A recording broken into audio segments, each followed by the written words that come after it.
Hi everyone, in this session we'll write a JavaScript function to loop over an object's properties, but in reverse. This is handy when order matters, like in custom renderings or processing steps. We'll walk through how to reverse keys and execute a function on each. Let's get started.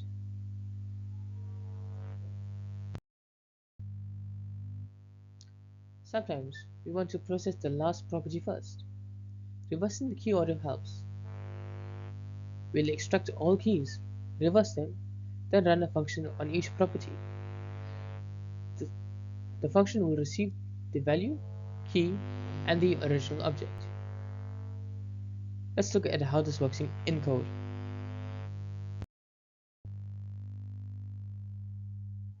We use object keys to get all enumerable property names. Calling reverse flips the key order, then for each applies our callback.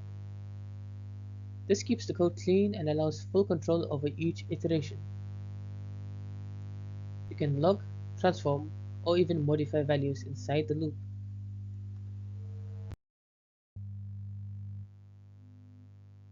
The function breaks down into 3 clear steps.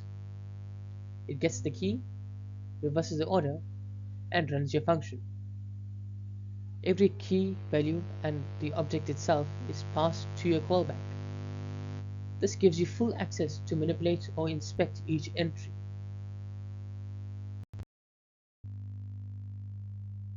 Here's a simple test. When passed foo bar A1, we expect the order to be reversed, so we see 1 before bar.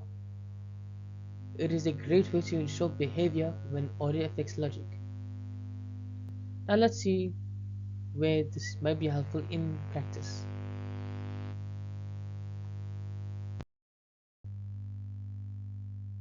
Reverse iteration is more than a quirky trick. It is super useful in logging, rendering from newest to oldest, and audit systems. If the order of the data matters, this pattern becomes essential, especially in dynamic UI components or debug workflows. That wraps it up. This simple pattern makes it easy to walk through objects backwards, with full access to values and structure. Thanks for tuning in, and happy coding! Thank you for watching. If you enjoyed this video, please make sure to like, share, and subscribe for more JavaScript tutorials.